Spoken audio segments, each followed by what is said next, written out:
So based on the title, this may strike you as a kind of unusual video for this channel because this isn't an art channel. I upload music, but it's certainly not a visual art channel. But not to worry, this will not be a video of my illiterate artistic analysis of statues. It will be a video of my semi-illiterate sociological musings, largely sparked by statues. So, when people think of Roman statues, they think of them as you see them today in museums. The cold granite, smooth, all white. But we know now that that's not what they look like. Some years ago, laser studies were done of these statues. I don't fucking understand the technology, but somehow or another, they determined trace pigments on these ancient Roman statues, and they were able to recreate what they would have looked like at the time that they were created. And they weren't just made of marble and left like that. They were painted in very vibrant colors. And right when these recreations first came out, a lot of people had mixed opinions on them. A lot of people thought that they were gaudy and silly looking. A lot of people thought that they were vibrant and beautiful. But regardless of what you think of them, that is what the Romans actually were. The Romans were not people who created these cold, unadorned marble statues and left them at that. They were the people who created these painted statues.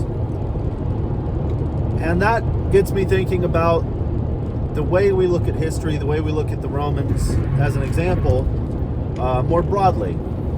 When people think back on the Romans, what do we think of? We think of serious men in togas arguing about high concepts. We think of soldiers in ranks and files going and doing battle. Think of engineers, we think of roads, we think of great wonders, the aqueducts, the flooding of the Colosseum, all of this. And all of that is true of them. But that's not the full picture. And what it eliminates is the human element. The Romans, first and foremost, like every other civilization that's ever existed, were humans. They were the serious men in togas. They were the soldiers going to war. They also were the jackass that would find an ancient wonder and write the Latin equivalent of Flavius was here or some shit on it. They were bad tourists. They were comedians. They would tell jokes. They were obsessed with professional athletes. The Roman gladiators and charioteers, the most famous ones were the equivalent to modern day billionaires. They were a weirdly American people for the ancient world. They were also a very, much like America has been for most of its history, they were very multicultural society. They had a different method of multiculturalism than we do. Theirs relied on paganism, which is part of why they were so harsh in their treatment of their Jewish subjects, is because the way that Roman multiculturalism worked was you conquer a people and say, okay, we'll add all of your gods that you worship to our pantheon, and you adopt our whole pantheon. So now we're all in this one pantheon, this one religion. So now we're all good. And when they conquered Judea, of course, the Jews were not too keen on that deal. They said, we will never worship your gods, and if you want to worship our God, you've got to give up all of your gods and do all this other shit. Ask the rabbi 3 times to convert or whatever the fuck it was back then.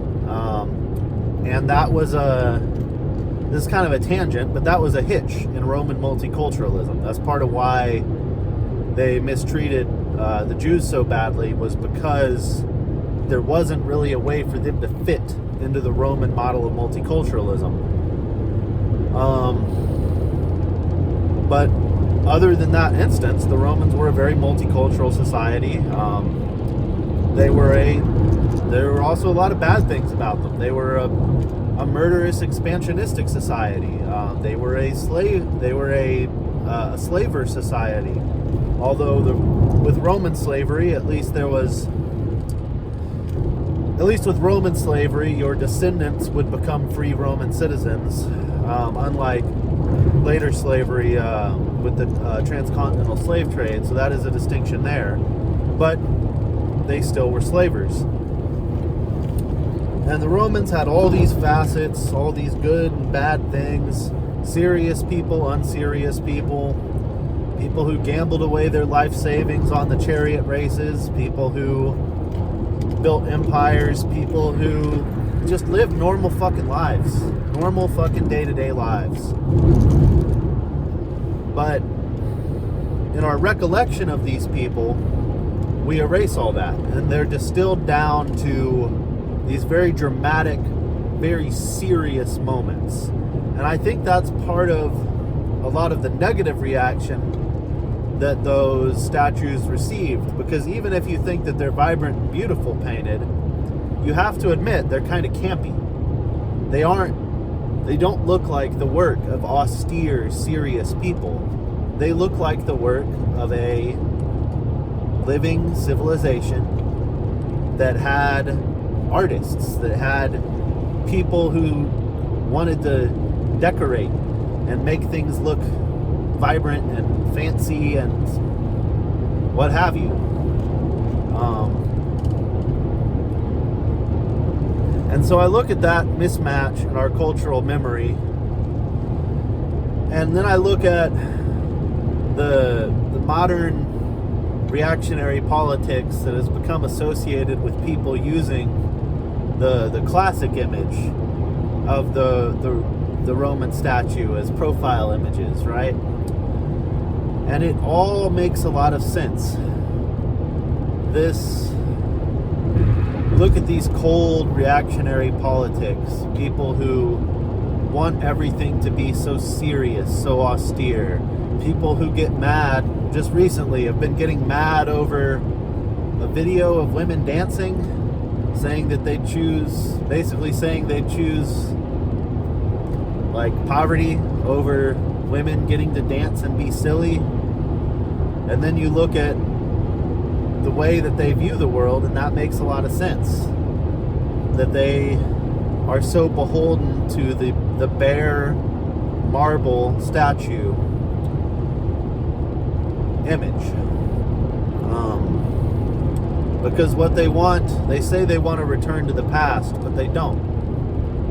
People like that don't want to return to any past that actually existed. Because the past is full of humans, and humans are many things. Humans are serious, humans are silly, humans are austere, humans are preposterous motherfuckers. And they don't want that. What they want is a return to an imagined past where all the life is gone, with all the color washed out of it, where all that remains are these great mythologized deeds of the greatest few men of those societies, who even then these people would not like if they got to see in their private moments. Because even those men, even Caesar, even Brutus, even all of these men, regardless of what faction of Roman history these people idolize, all of these men were still humans.